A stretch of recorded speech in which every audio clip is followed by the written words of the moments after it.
thank you. And thank you for being here. I appreciate it so much. And thank you for tuning in on the internet. This is a subject about which I am passionate. I was not a conscious parent. I will tell you that straight up. But I've learned a lot over the years. And I'd like to think that if I were a parent again, I would be more conscious than I was the first time. Not that I'm looking to be a parent again. Once you've survived that, the present is becoming a grandparent. So becoming a conscious grandparent is really important to me, and I think to some of you here. The other thing I do want to say is there's no such thing as a perfect parent either. So we all make mistakes. We will all make mistakes, and that is plural. And that's where we learn. And that's how we grow. From Khalil Gibran, his poem on children. Your children are not your children. They are the sons and daughters of life's longing for itself. They come through you, but not from you. And though they are with you, they belong not to you. You may give them your love, but not your thoughts, for they have their own thoughts. You may house their bodies, but not their souls, for their souls dwell in the house of tomorrow, which you cannot visit, not even in your dreams. You may strive to be like them, but seek not to make them like you. For life goes not backwards, nor tarries with yesterday. You are the bows from which your children, as living arrows, are sent forth. The archer sees the mark upon the path of the infinite, and he bends you with his might, that his arrow may go swift and far. Let your bending in the archer's hand be for gladness. For even as he loves the arrow that flies, so he loves also the bow that is stable. I love that poem so much. So much. Gibran really speaks to the heart, I think, of what we want as parents, recognizing that inherent spirituality that's in our children. It's so hard to see that sometimes when they're 3 and throwing a temper tantrum, to recognize that inherent spirituality. But that is what Gibran is talking about. And our desire, and I'm assuming that's why you're all sitting here, our desire to raise our children, our grandchildren, our nieces, nephews, the children who live next door, in an environment of harmony, and with an understanding of the oneness of all life. Because if they have this, really, what more can we ask for them? And finally, that we as parents, as grandparents, and again, I'm just going to continue to use the word parents, but I mean grandparents, aunts, uncles, friends, great aunts, great uncles, neighbors, whatever. What we want to do for our children is to provide them with the opportunities that they need to do what they're supposed to do in life, to fulfill their own dharma. And that's what Gibran is talking about in his poem on children. It's so beautiful, isn't it? It's so spiritual. But boy, did you know that this is really what you signed up for? Okay? So wanted. We need somebody who's able to multitask at all times, fulfill the duties of housekeeper, cook, nurse, and chauffeur, complete basic repairs, right, in a short period of time, like right now. Must be willing to mediate arguments, fights, and disagreements at all hours of the day and night. Must be willing to repeat instructions, stories, rules, and anything else ad infinitum. Must place your own life on hold to deal with the needs of others. Some overnight travel may be required, but travel expenses will not be reimbursed. You must be able to plan and organize a wide variety of activities and gatherings for clients of all ages and all levels of maturity, daily, monthly, and yearly. This individual will be indispensable at times, and at other times, a total embarrassment. Hours are 24/7 for the next 18 plus years, then transitioning to periodic shifts for the remainder of your life. I had hoped at one time, many years ago when I did this, that it was only for 18 years. My children were teenagers then. And now they're in their 30s. Some of them may be watching. And I have discovered that it really doesn't end at 18, as you guys know, right? It keeps going. It's not always constant, but there is no end to it. Wages, they're none. You're not going to get paid for this. And your benefits, no vacation, no insurance, no time off. In fact, you have to pay for the insurance and vacations for all of your precious children. But it does offer the opportunity for limitless self-growth and potentially unlimited love and hugs. And depending upon the age of the child, that may be at times. Okay? My 4-year-old grandson, I have a 4-year-old grandson and a 7-year-old granddaughter. Sorry, forgot that. And so my daughter-in-law very kindly videoed them for me yesterday morning before school. And my granddaughter was, "Oh, hi, Maymay, we're looking for a bird that the cat was chasing." And that was it. She was done with me. And my 4-year-old grandson, his mom said, "Do you want to say anything to Maymay?" "No." And off he went. So you may get those hugs, or maybe later. So while that whole spiritual thing sounds wonderful, this is really kind of the reality, isn't it? And it's a little scary. And if somebody told us this before we had children, we wouldn't have believed them anyway. So we would have had the children. Parenting is applied spirituality. Because of all of those things, how in the world could we manage to balance and stay centered? One of the ways that we grow spiritually is to have our rough edges smoothed off. And what better way to have that done than to have a 16-year-old who thinks that you probably are the stupidest creature that ever walked the face of the earth. Okay. What did Mark Twain say? The older I got, and this is a paraphrase, the older I got, the smarter my father became. Because at 15, 16, they don't think we're very bright. At 2, they think we're simply there to meet their needs. We learn a tremendous amount from our children because we have no choice. We have no choice. So the plan tonight, this is our treasure map. We're going to talk a little bit about developmental stages, a little bit about parenting styles, discipline and limit setting, communication, safety, and then a little bit about our own personal self-transformation. So, the developmental stages. This is based on Erikson's theory of psychosocial development. There are certainly numerous developmental stages, but this one I think is the most useful for us as parents, etc. Psychosocial, of course, is about the psychological, social development of our children. Stage development typically has stages, of course.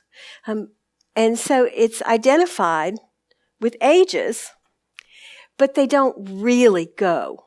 Like at 1, it doesn't just automatically stop and move to the next stage. They sort of bleed into the others, and sometimes they go back and forth. So these are the stages of psychosocial development. That whole first year is all about trust and mistrusting. Can I trust the world? Are they really going to show up and feed me when I'm hungry? Okay. This 1 to 3-year-old, I'm sure you remember this stage quite well. Autonomy versus shame and doubt. Is it okay to be me? And that's really when there's a lot of things going on, particularly potty training, toilet training. And the child is developing will at this point. If you've had a 2 to 3 year old, if you've known a 2 to 3 year old, you know that their whole world is about will, particularly theirs. They don't care what you want. They only know what they want. Okay. 3 to 5 year olds, initiative versus guilt. Is it okay for me to do whatever, to move, to act, to do something, to pour this water into the mud? Is it okay if I pour the milk into the cereal? The whole thing. It's all about exploration, isn't it? They're finding out about the world and about their purpose in the world. So they're learning about their purpose. 6 to 11 year olds, industry versus inferiority. Can I make it in the world? They're wondering if they're going to be competent enough to survive. And of course, these are typically those elementary and middle school years. Okay. 12 to 18, difficult years. Identity versus role confusion. Who am I? Who can I be? Who am I going to be when I grow up? They're focused on their social relationships. So if you remember being a teenager, if you have a teenager, if you've ever known a teenager, you know that they don't care about anything but their friends or their significant other. It's all about those social relationships. 19 to 40, we're definitely going beyond the child here, but it's here, so. Intimacy versus isolation. Can I love? It's about relationships and learning about love. 40 to 65, generativity versus stagnation. Can I make my life count? Work and parenthood. And 65 plus, ego integrity versus despair. Has my life counted? Was it okay to be me? And reflecting on life. And there's so much wisdom that comes with that. So why are these stages important? Okay, really, does it matter? Well, it really does. So if we know that a 2-year-old or a 3-year-old, if their role is to develop the will, okay, if that's what they're supposed to be doing, and they're trying to sort of separate from the primary caregiver and establish their own autonomy, then when the child starts to throw a temper tantrum, if I use my will to stop that, it's really not going to work because it turns into a struggle of wills. It's very embarrassing to be caught in a power struggle with a 3-year-old. Okay, I know because I've done it and lost, which is even more embarrassing. In terms of potty training, I was on Facebook the other night because that's, Facebook's now turned into an older person's thing, and I can't figure out any of those others. But I was on Facebook, and I was a teacher for many years, and one of my former students was saying, I can't get my, 2-year-old to use the potty. I don't know what to do. Anybody have any suggestions? And my automatic response, which I controlled, I'm so proud of myself, I'm getting close to the wisdom part, was I wanted to write to her and say, it's all about his autonomy. It's all about his will. Don't get caught in a power struggle with him. Work your way around that power struggle. Nothing wrong with your kid. He's doing what he's supposed to be doing. Just work around that. But I control myself. She's probably not watching, but maybe somebody will share it with her. Exploration. That whole, I've kind of forgotten the exploration. The 3 to 5 year olds. Have you ever met a parent who didn't want their kid to get dirty? Yeah. How in the world can they explore without getting dirty? How can they explore the world and find out about it until they pour the water into the dirt and make some mud and maybe even taste it to decide that it doesn't taste very good? That's part of that whole exploration component. And so when we know that that's what their task is, it's a lot easier for us to go, oh, I think I will wash you with the hose before we go get in the bathtub. You know, it just sort of normalizes what they're just naturally, automatically doing. We're going to talk a little bit more about the 6 to 11-year-olds and competence in a little bit when we talk about communication. But it's really important that we encourage their perspective that they're doing well, that they can do well. We help them understand that some people are good at some things, some people are good at other things, and that you don't have to be good at everything. Look at this component. Look at what you do very well. Okay? So again, encouraging that so that they can find that sense of competence. And teenagers. So if you're the parent of a teenager or if you know teenagers, chances are you've experienced this. You tell your child, I need you to go put the garbage out. Could you just go put the garbage out on the street? They're coming to pick it up in the morning. 2 hours later, you pass back through the room, and your kid's still sitting in the same place they were before. And you say, I'll own this. I said, I thought I asked you to go take the garbage out. I'm busy. And I'm looking at this kid thinking, you're not doing anything. What do you mean you're busy? They are busy. They're busy in their heads because they're trying to figure out the world, who they are, who they want to be. They don't realize that's what they're doing, but they're really busy in their heads. Doesn't mean they shouldn't go put the garbage out when they're told, but it is that whole thing, a whole idea of the fact that they are trying to figure out who they are. And if we can, as parents, to allow them to try on different hats, that's very valuable because they're trying to figure out who they are. And again, with each family, that's going to be very different. The number of hats, the type of hats, and that's a metaphor, of course, for what we let them try on. Many years ago, I was teaching, and one of my students, her parents had very, very few rules in their house. And I knew this. And we went on a field trip to high school. We went on a field trip to the zoo, and she found this was before lots of piercings were common. But she found a nose ring. It was a clip-on nose ring. And so she wore it home. And the next day she came to school and she said, my mother freaked out. And I said, well, didn't you know she would freak out? She said, yeah, I just wanted to see what it would take to make her freak out.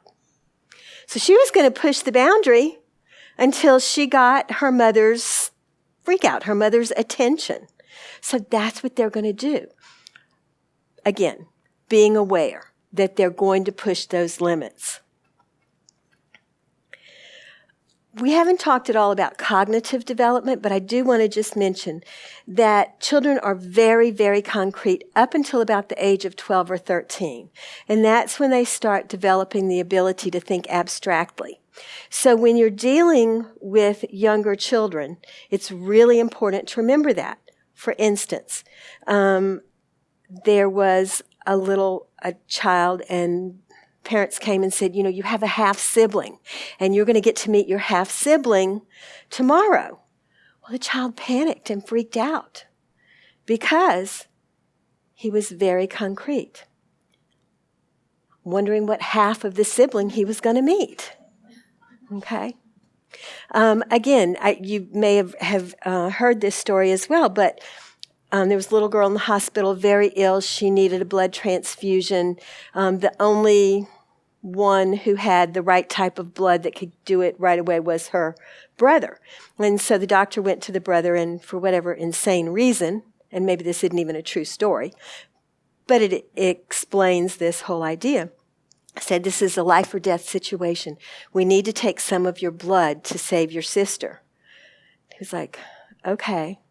So he let the doctor take the blood.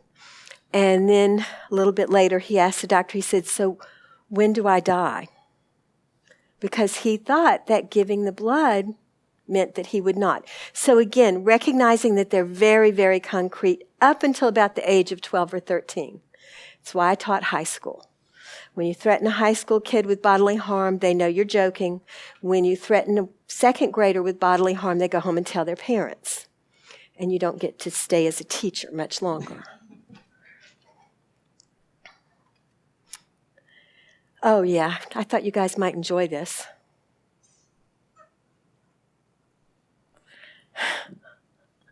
We should all be laughing a little bit, because being a parent or any of the other associated relationships is not easy. So let's talk a little bit about parenting styles. You guys probably already know this information. It's based on the research of Diana Baumrind. She is a social scientist. She based her research on the parental demands on the child and on the parental responsiveness to the child. And that's how she came up with her 4 parenting styles. And these have been used for years and years and years, which is why I'm assuming you have probably some familiarity with them. So the parenting styles that are high in control are authoritarian and authoritative, low control, rejecting or neglecting, and indulgent. In terms of responsiveness or warmth, nurturing, low, authoritarian and rejecting, high, authoritative, and indulgent. So we're going to start at the bottom. It would be your right, bottom right, and go back around. So with indulgent, this is called indulgent parenting. Sometimes it's called permissive or non-directive parenting. Very little is demanded from the child. But these parents are very responsive to their child's needs. These parents typically avoid confrontation. They don't provide many rules. They don't provide much structure. And they're likely to say something along the lines of, I'm not going to raise my kid with all those stupid rules my parents gave me. Okay.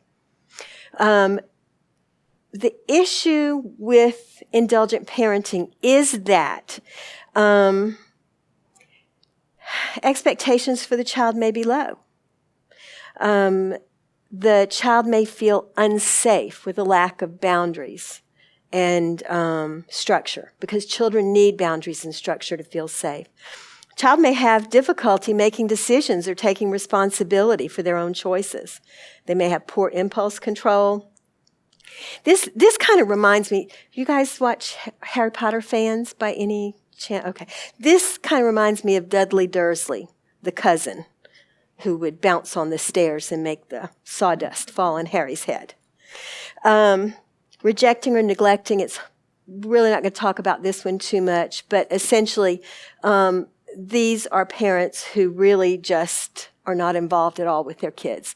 They'll provide shelter, maybe provide food to some degree, but that's about it. They're not there. They're absent parents. Okay, and it really can fall pretty quickly into the role of neglect.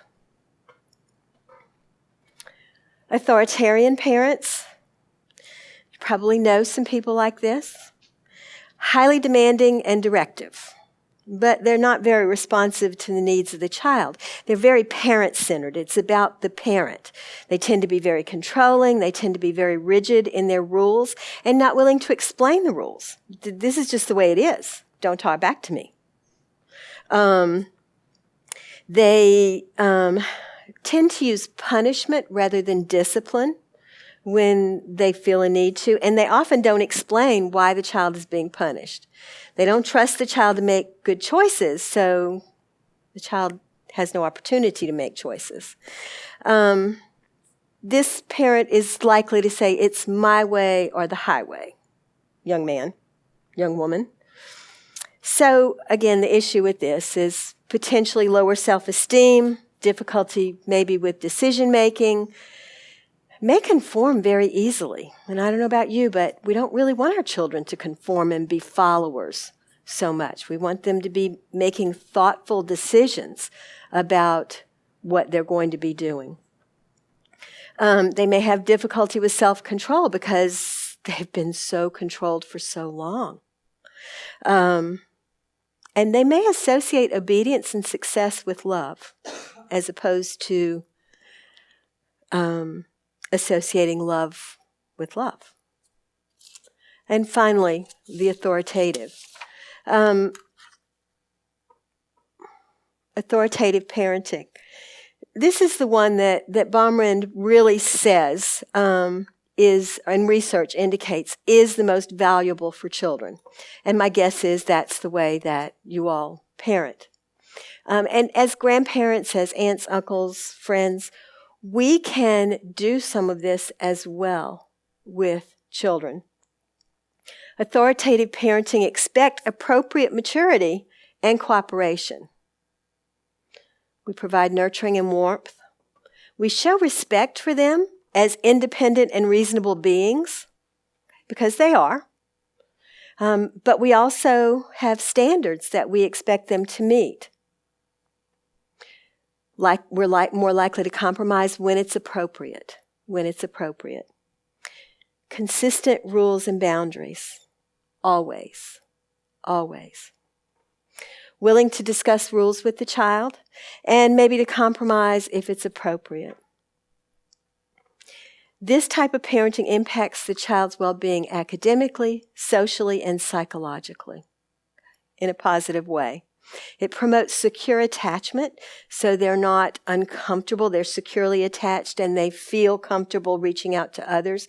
They're less likely to internalize their problems and cause somatic issues or other acting out behaviors.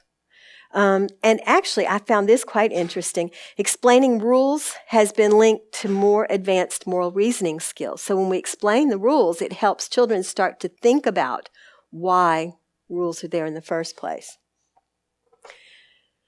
It provides the stability and the safety for children. It allows us to be Gibran's stable bow, in my opinion.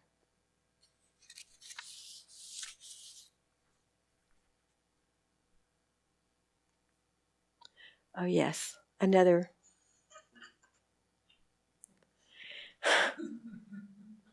It would be so nice, wouldn't it?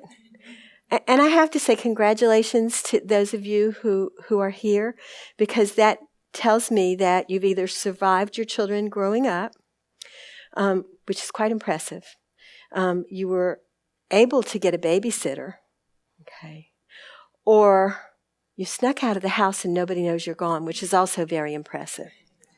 And to those parents who couldn't get babysitters, we're glad that you're joining us either tonight or in the future watching this.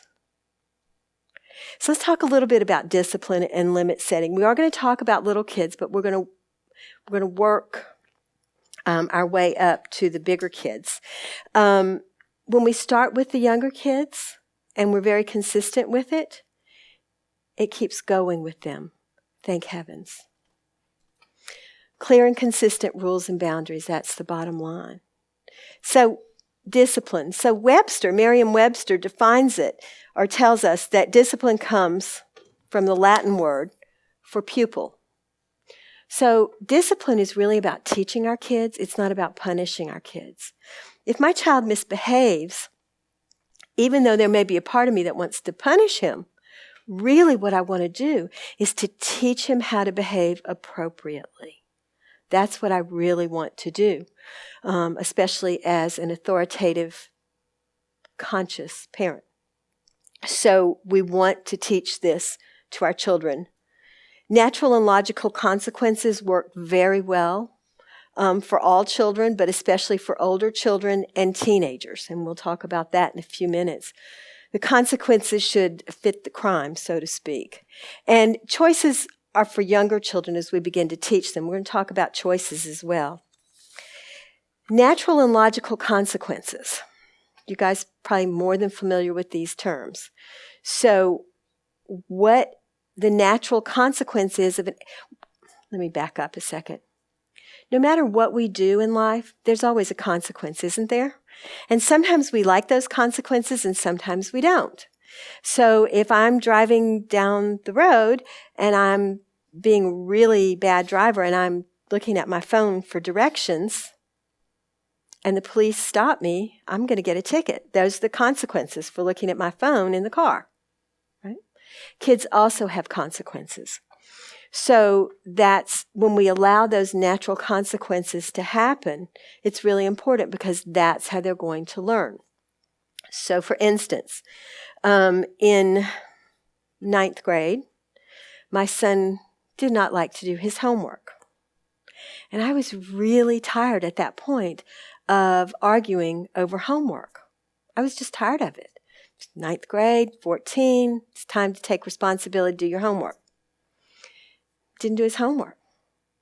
The natural and logical consequence of that behavior is a 0 in his homework, which impacted his grade, and the school actually gave detention to kids who didn't do their homework, and they had to stay after school and do their homework, which I loved.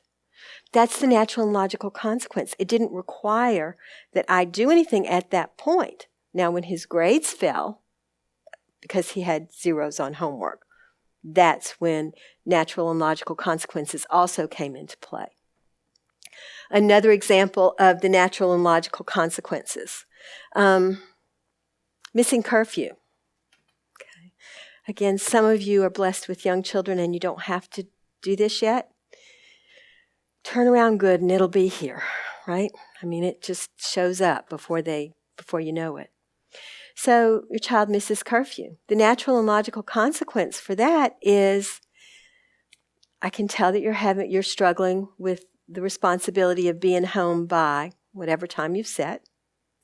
So therefore, I'm going to help you with this. And the next time you go out, you're going to have to come in earlier. So that will help you get in on time. That's a natural consequence.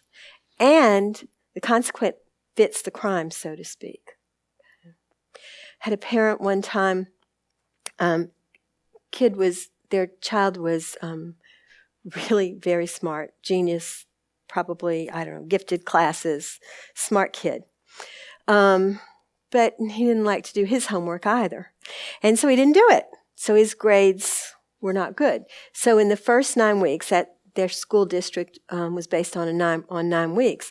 First 9 weeks, he got an interim report for I don't know what subject because he had a D or an F in it. And so the parents grounded him for the rest of the semester. Okay. So if school starts, if they're 18 weeks in a semester, they'd been in school 4.5 weeks. The parent then grounded the child for the next 14 weeks. Doesn't encourage or motivate a child to do anything. Okay? And in fact, at that point, if I was the kid, I would have wanted to curl up under the bed and say, forget this, I'm not going to school anymore anyway. Not that he could have done that. But we talked about it. The natural and logical consequences of an interim at the first 9 weeks is to have limited activities for the rest of the 9 weeks until the child pulls the grade up. If the child pulls the grade up, terrific, all done. That's what we want, is for the child's grade to come up to an appropriate place for this particular kid. If the child's grade doesn't come up, then we look further ahead at consequences that will fit. Does that kind of make sense? I'm not telling y'all anything you don't know. I can see it in your faces. Okay, this makes sense. All right. Let's talk about choices. And this is helpful for little ones. This does not work for teenagers.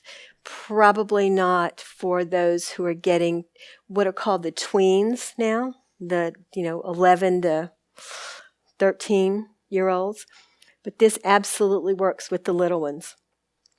It's based on Dr. Gary Landreth's theory. He has an incredible DVD called Choices, Cookies, and Kids. But it's based on the theory of providing children with choices. Choices provide them with boundaries and behavioral expectations, but it puts the responsibility on the kid. And this is Landreth's statement. The beginning grew out of a spontaneous interaction with my 3-year-old. Just before bedtime, she came out of the kitchen holding 2 handfuls of cookies. Before I blurted out the usual, "You can't eat all those cookies," a thought went through my head. My child has never made any significant decisions until now. How will she learn to make responsible choices when she is a teenager unless we start now? Right? And we want to start young so that when they're teenagers, they can make really good decisions. So what happened was, he stopped himself and he didn't say that. So what he said was, she had like 8 Oreos, 4 in each hand, and she wanted to eat all of them. And what he said to her is, you have a choice. You can choose to have 1 of the Oreos or none of the Oreos. What do you choose? And of course she whined. And, I want all of them. You can choose to have 1 of the Oreos or none of the Oreos. I want all of them. You can choose to have 1 of the Oreos or none of the Oreos. I choose 1. Okay, because that's better than none, right? Makes it sound very simple. It does take patience and it does take time. So I'm also a play therapist, and so this is one of the things that's used in play therapy. So in my play therapy room, I had a sandbox. It was a small sandbox. And as you probably have been able to tell from my accent, I'm from South Louisiana, or I'm from the South. I'm from South Louisiana, and we live relatively close to the Gulf of Mexico. So kids down there are used to being in the sand. And what they want to do is they take their shoes off and they play in the sand, and then they play in the Gulf, and that's great. Well, I had this sandbox in my office for sand tray work. However, I had a little girl who's about 5 years old, and she just wanted to take her shoes off and put her feet in the sand. But it's not very clean that way, and I just didn't think it was a great idea. And it's very hard to wash sand, by the way, if you've ever tried to wash sand. So I said, the sand is not for putting your feet in. The sand is for playing in. She kept her feet there, and she just looked at me. Like, oh, you can choose to take your feet out of the sand and play with the toys in the sand, or you can choose to lose the privilege of playing in the sand today. And she just, again, looked at me like I had lost my mind, and she was not taking her feet out of the sand. So I gave her 3 chances. And then I said, I guess that means you've chosen to lose the privilege of playing in the sand today. And I picked up the top to the sand tray, and she had to move because I was clearly coming to cover it up. And she kind of moved back, and I put the top on the sand tray.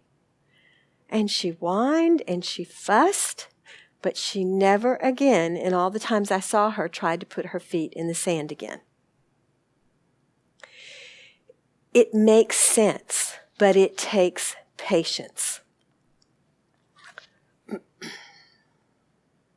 Some do's and don'ts. And I'm just touching on the highlights. I would encourage you, if you've got young children or young grandchildren and you want to use this, maybe to get the DVD or to borrow the DVD from a library if you can.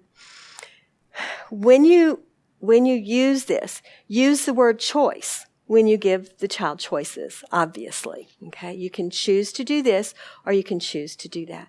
You can choose to wear the red shirt to school, or you can choose to wear the blue shirt to school. Okay? Which do you choose? Choose the red shirt or the blue shirt.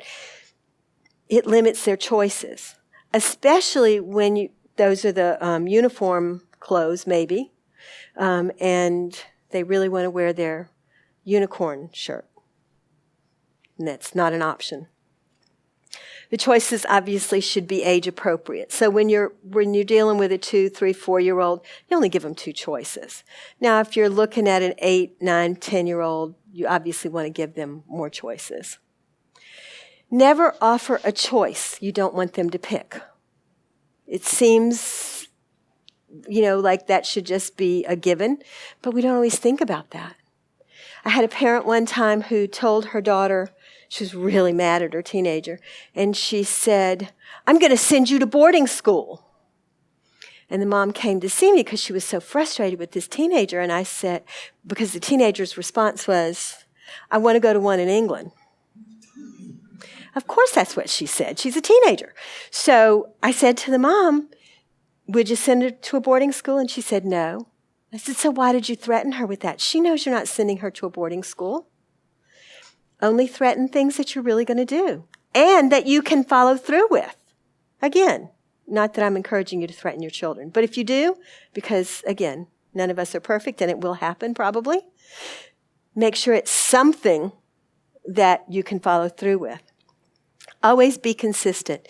If you stop being consistent, do you guys have dogs, maybe? I don't know. Have you ever, maybe, so my dogs look at me when I'm eating like they haven't been fed in years. And they've got such sad little eyes and they just watch me, just waiting for, I have never given them food. I have never given them food.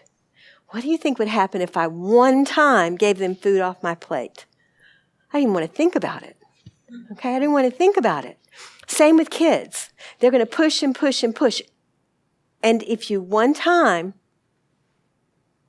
let go and break the rule and not be consistent, they'll remember. Remember that time you let me?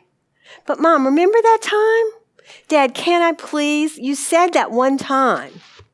Yeah, I know it was 10 years ago, but still, you let me do that.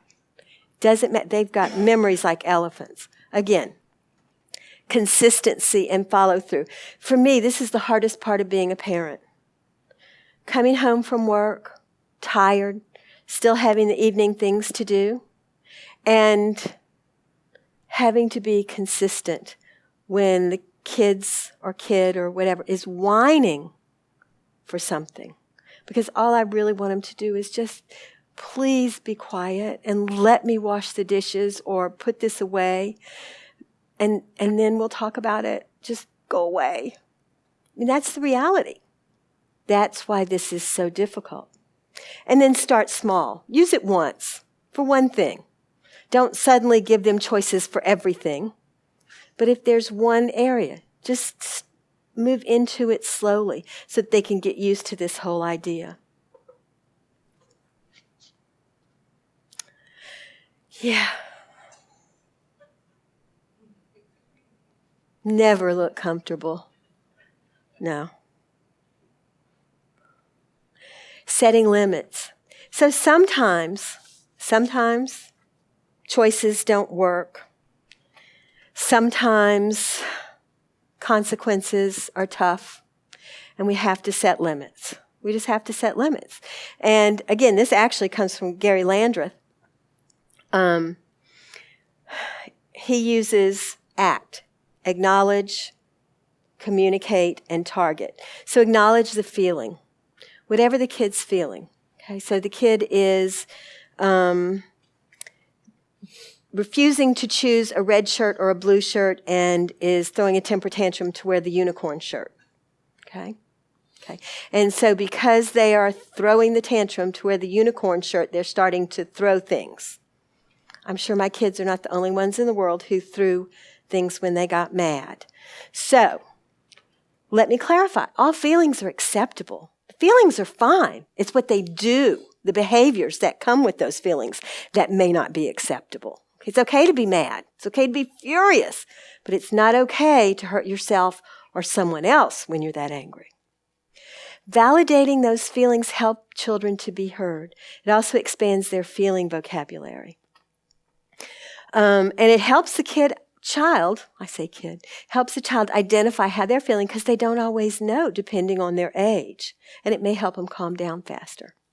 So, acknowledge the feeling. You're really angry right now. You're feeling really frustrated. Communicate the limit. Use passive voice. That's in the grammatical sense of the term. Kids are used to hearing, no, don't do that. And pretty soon we sound like the adults in the Charlie Brown television show. Wah, wah, wah, wah. They don't hear us. They don't pay any attention to that. Okay? So, but when we use the passive voice, that's a little different. Okay? Your toys are not for throwing. Your toys are not for throwing. What's wrong with you, Mom? But if you want to throw something, maybe you can throw the Nerf ball.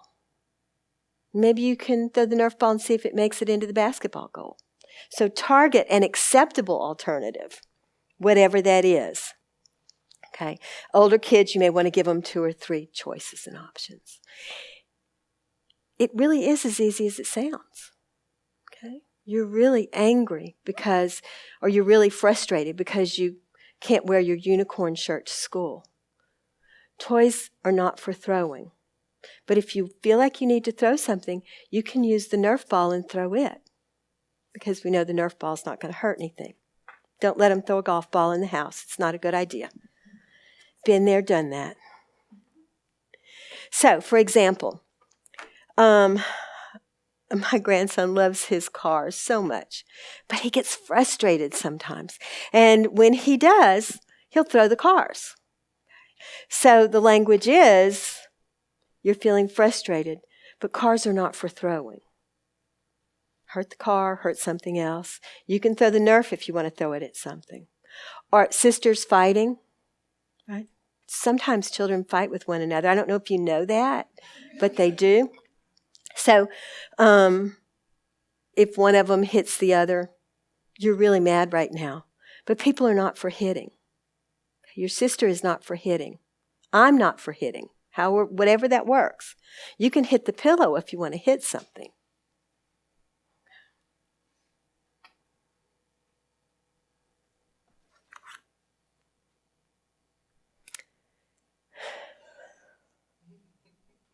Yeah. I still like going to the grocery store by myself. It's a nice feeling. I don't take my grandchildren to the grocery store because I don't have to. All right. Praise versus encouragement. This is a communication skill that a lot of parents are not really aware of. I was not aware of it, actually. Children need encouragement like plants need water. They don't need praise. They need encouragement. Praise focuses on the doer, while encouragement focuses on the deed. And these are some some ways to make that statement. I hear myself telling my granddaughter, "You look so pretty in that dress." And then I want to wring my own neck, okay? Because I know that that's praise. And I'm telling her that she looks pretty in that dress, which means that if she wore this dress, she might not look pretty. Okay? That is focusing on an external locus of control. I'm the one who's making that judgment. She's not making that judgment. So what I could really say is, you have on that pink dress. How's that make you feel? What's that like? Okay? Or just, you have on that pink dress. And then she gets to say, yes, it's my favorite dress. I like this dress. She's making that decision, not me. Little ones will come up to you all the time and say, do you like my picture? Is it the prettiest picture you've ever seen? Okay. But if I say, I like this picture, or this is the prettiest picture I've ever seen, then the next one may not be. It can become to them judgmental and evaluative, if that makes sense. So what we want to really do is focus on the process, okay, on the deed. Wow, you worked really hard on that picture. You must be really proud of yourself. I don't need to be proud of that kid. I may be. But what's most important is that the child is proud of himself or herself. Does that make sense? Let's talk about that a little bit more. So praise, you can see from this slide what praise does and what encouragement does. And so one of the things that I really, really like about this is the recognition that I want to encourage the cooperation. I want to encourage especially that internal sense of control and the ability to make decisions inside instead of letting somebody outside of my child make decisions. Okay? So if I'm making comments like, you're such a good boy, okay, that's dependent on my evaluation, as opposed to the child evaluating himself in that way.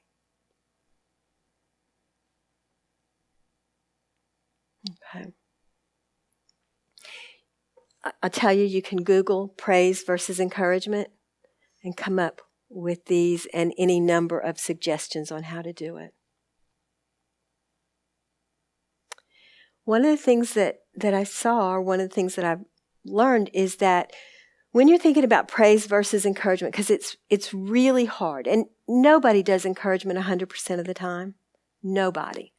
But if we do it the majority of the time, that's what's helpful. Okay, so if some praise gets in there, it's not going to be the end of the world, as long as the bulk of it is encouragement. But the way we can do that is to ask ourselves, is this something I'd say to a friend? Because we don't praise our friends so much, we encourage our friends. Wow, you worked really hard to get through that.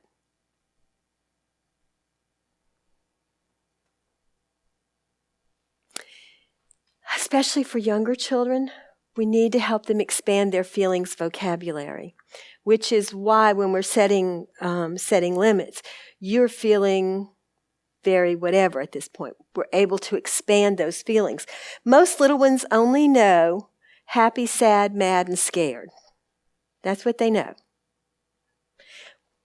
But to expand that, okay, and that's not a very good copy of it, but you can easily get a feelings chart for little kids. And with the faces on it, then they can kind of identify what they're feeling. I've had kids identify feelings that actually didn't go with the words, but it didn't matter because they were able to describe how they were feeling. So we want to expand that feelings vocabulary for kids.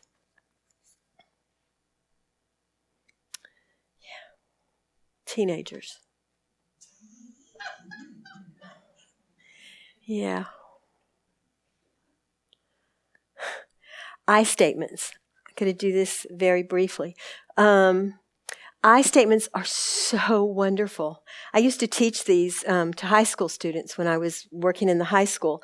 I'd say, do you want to figure out how to never have an argument with your parent again? They're like, yeah, tell me how. Use I statements. I feel blank when you blank. Okay. Now, I'm turning this around because we're parents here.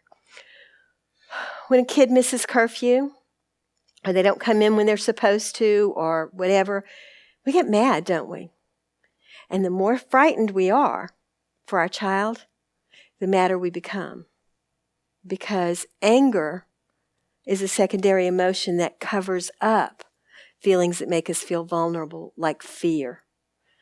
So the later the kid is, the more frightened we are, the angrier we are, and the kid walks in the door and the first thing we say is, "Where have you been? Where have you been? You are so irresponsible." Those are you statements, okay? And so if you were approached in that way, I'm guessing that, if you're anything like me, you're going to be defensive. And teenagers are going to be defensive. Why do you always say I'm irresponsible? I'm not. Well, you get the idea, right? The reality is, we were worried. I was worried. I feel worried when you miss your curfew. I was worried when you didn't get home on time. That's the reality.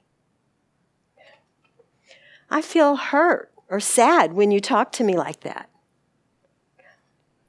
That's for the 2-year-old, by the way. No, I'm teasing. They all talk like that. I feel frustrated when you don't do your chores.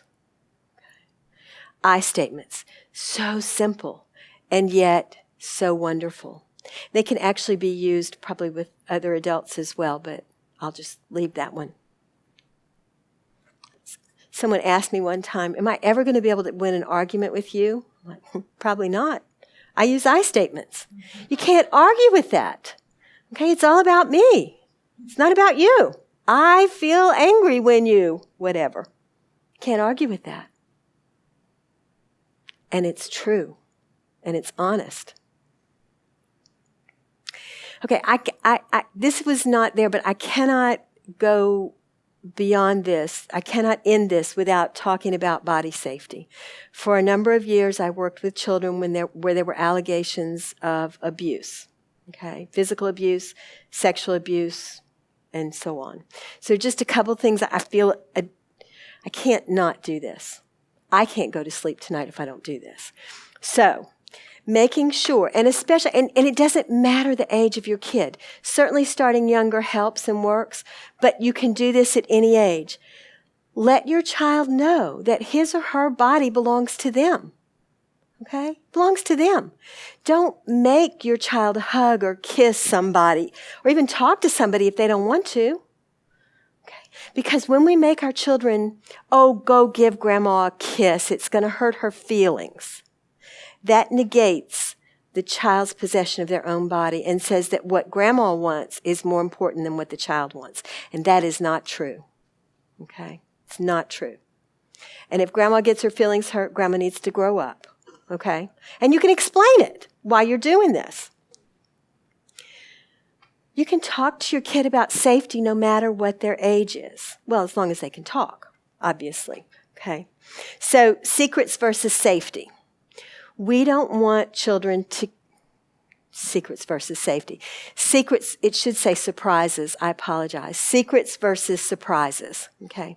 We don't want our children to keep secrets from us. Okay, especially secrets that make them feel uncomfortable. So talking to children about secrets versus surprises. Surprises are things that we don't tell that are going to make somebody happy. Like for Daddy's birthday.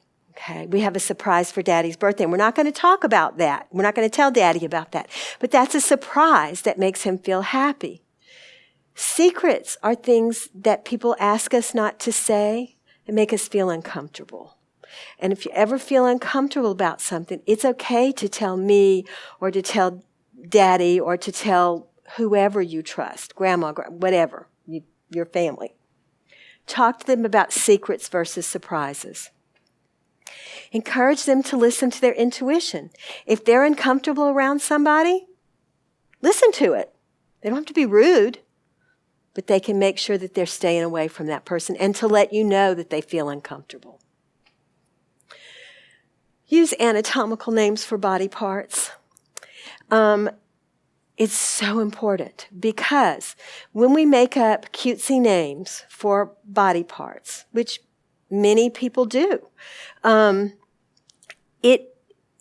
it hinders communication if there happens to be some inappropriate touching or something. And so one of the things that I'm going to recommend to you at the end is a training program. But one of the pieces on this training program was a forensic interviewer. And she tells the story of a little girl in kindergarten who went to school. The kids were all getting in their circle, and the little girl went up to her teacher and said, last night my daddy ate my cookie. Okay. Well, that's not what she meant. Okay. And I'm not going to go further than that because you're adults and you can figure that out. But because the child didn't have the appropriate language, the teacher didn't understand what the child was saying, and therefore things continued until it was finally discovered. So, use anatomical names for body parts. And always keep the lines of communication open, allowing them to talk to you about anything that makes them feel uncomfortable. Anything that feels uncomfortable, so that they know they can come to you for their safety. So I apologize if I've made you feel uncomfortable, but this is too important not to share. Really, we're coming to it. So our own spiritual growth. What do you think of when you think of a spiritual person? Somebody who's calm, always, right? Always patient, always centered. Always, all of these things, all the time. I've never met anybody like that, but that's what we think of, right? That's our goal.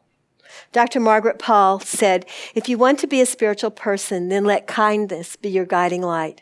Kindness towards yourself, towards others, towards animals, and toward this beautiful planet that is our home. Recognize that we all have the spark of love that is God within us, and learn to honor that love so that you can know and experience the oneness of all that is.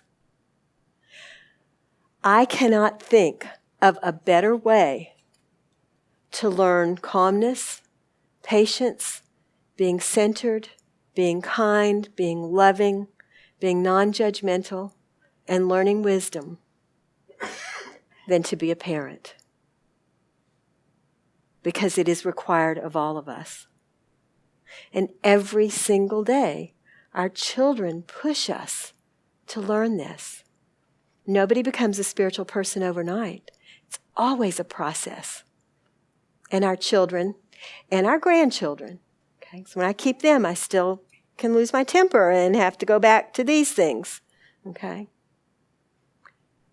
That's how being a parent really helps us to become more spiritual.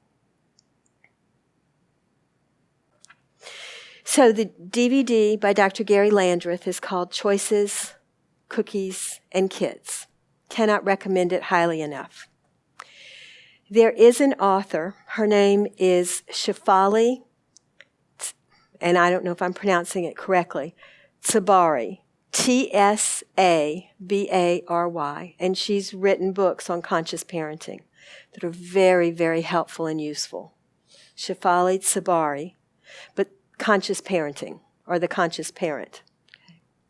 And the other one, and I searched around, it is Stewards of Children Training. It is for everybody who cares about children. And it is a training to prevent child sexual abuse. And it is taught through Advocate Healthcare. That's the only place in the local area that I could find it. But I would encourage you all to take that training. It is an incredible training and more valuable than I can say. If you're on the internet and you're looking for it, it's Stewards of Children Training by the Darkness to Light program. So, anyway, thank you all. I appreciate you being here. Thank you, Barbara. That was very interesting. I have a young friend who started talking to her children about making good choices when they were so young that I thought, well, I mean, does that start at age 3? I just remember she said something to her oldest one time. He was still pretty little, and I thought to myself, I wasn't sure if he didn't understand her or if he was just like, oh, she's putting this on me. But I would just like to hear a little more about when that starts. I would let them start making choices as personally at this point in my life. Let me clarify, I did not do this with my own kids, okay? So I wish I had, but hindsight is always 20/20. Yeah, you're right, Paula. I would let children start making choices that are age appropriate as soon as they're old enough to be able to do that. I mean, even a 2-year-old can make those choices. Let him bring you the microphone and. I want to comment on that. So as soon as my kids got into preschool at age 3, I learned from their teachers to use the words "make good choices." And so we have a wonderful school program. The preschool is through the district, the school district. And so that has those lines, "make good choices," to my now 4 and 6-year-olds really helped me. Yeah. Yeah, it really is, because the parent is the one, or the parents or the caregivers are the one who can determine what good means, so we can kind of guide that a little bit, but it can be guided, but it's not judgmental. So yeah, it's valuable. And boy, when you start at little, it continues. I will say I started with my boys, I didn't know about choices. I mean, my boys are grown men with their own children, obviously, but I didn't know about that. But I used time out with them. And I used time out, and it worked. I started when they were little. I was a single parent, and I knew that I had to get some sort of control because one day they would be bigger than me. And so I started with the time out, and I would even put myself in time out when felt like I was losing control. Mom's going to time out. Don't knock on my door unless somebody is bleeding or the house is on fire. They still knocked on the door, right? And I said, is the house on fire? No. Somebody bleeding? No. Then I'm in timeout, and I'll talk to you when I'm calm enough to come out. But when my oldest son was probably a junior in high school, certainly much taller than I was. And he did something I don't even remember what it was. And I said, go to your room. You're in timeout. And he went. And I thought to myself, this really works. This stuff, he's still doing this. It still works. So again, what you incorporate when they're little really continues. So it's really important. Whatever works for your family. Every family is going to be different. Every parent's going to be different. I taught at counseling to counseling students for a number of years. We talked about multiculturalism.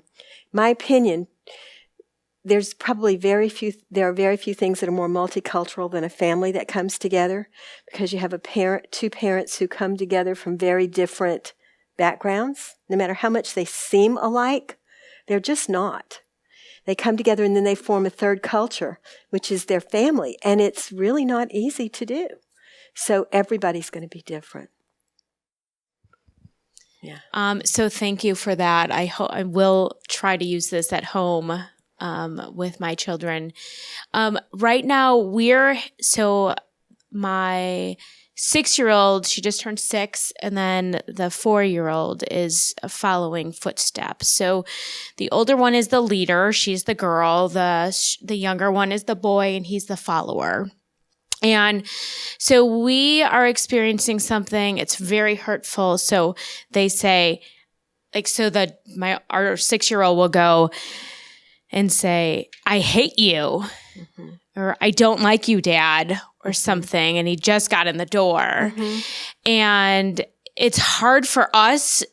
So we know that. So we've talked to people, we read things. So we know it's not really that they hate us, but it's so hard to hear your child say that, because some of the words that they're using to us, we would have never said to our children. Yeah. And we don't say them in our home. So we're like, where is this coming from? And so we've heard that, they can't express their feelings at this age. And I don't know, can you speak to this at all? Well, it's hard to know exactly why she's doing that. It's amazing what they learn when they go to school, the words and things that they learn. But again, that's part of negotiating also the world. So I don't know what is causing that. Obviously, she's feeling something, but she also feels safe with her dad, because kids don't say that to people they don't feel safe with, because they need to know that she needs to know that Dad's going to be there. And even if she says that, Dad's still there, so she feels safe with him. I would encourage the response of, "I hear you're really upset right now. I love you no matter what." Thank you so much for sharing your wisdom with us. Something that I wanted to share is the idea of reflective practice, which is common in many fields, especially education. And I, as a parent, I tried to put that into practice myself. And so when it doesn't go right, I have to look back and see, what is that triggering in me? Mm-hmm. And I like to use a journal. Mm-hmm. And I keep track, do a little examine at the end of the day and say what worked, what didn't. Mm-hmm. And often I focus on the negative because that's what seems most impressive at the time. But I'm learning to also try to be positive as well. But when something comes up in me, especially like when I'm feeling scared, like when we're in public perhaps and my son runs away, mm-hmm. and maybe I'll yell and mm-hmm. all of this. And at the end, he's coming back and he's upset and appropriately. And, we're able to calm him down. But then I find I'm still revved up, right? Mm-hmm. And so I've now taken to try to make note of that. And so that I can go back and look at, why is this triggering these feelings in me? Maybe there was something that happened earlier in my life, and then I can kind of process that more. Mm-hmm. Because as we're parenting, when our children are at the same age that we were, it will often trigger something in us. Absolutely. So like when my son went to school for the first time, I was like, why am I getting so nervous going to school?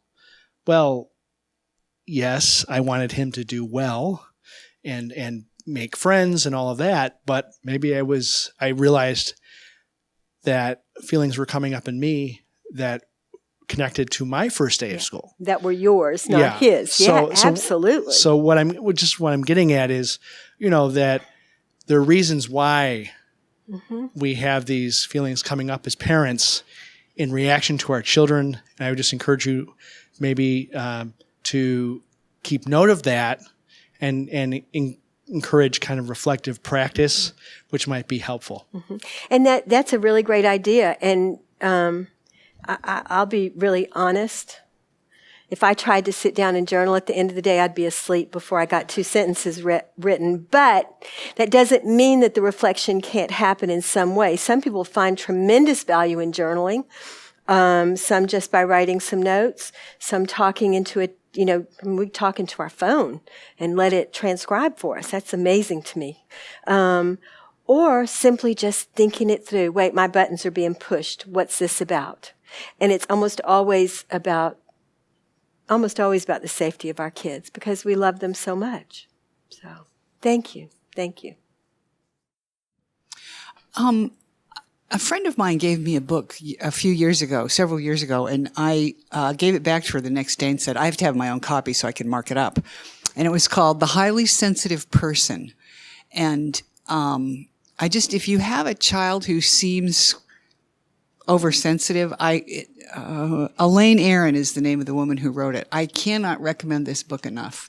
It validated me. I gave my mother a copy and said, here you go. This is what's wrong with your middle child. And there are kids in I gave a copy to my nephew too when his second kid was born when he was about a year old, because I said, this is this kid. And I just had to talk to that kid about it because he had a meltdown during a really chaotic, we were moving last weekend, moving his family. And when I talked to him about that, and I said, sometimes we pick up on what's going on. We pick up on other people's feelings. And does that make sense? And he said, yeah. And he calmed down. Exactly. So, highly recommend the book, Highly Sensitive Person. Highly Sensitive Person. Okay, thank you. And this is very surface and very much just touching the top of things. And so absolutely, there's so many places to go and so many things to look at more deeply. And obviously, you guys you care because you're here. You guys care, you're watching. So, thank you. Thank you guys very much.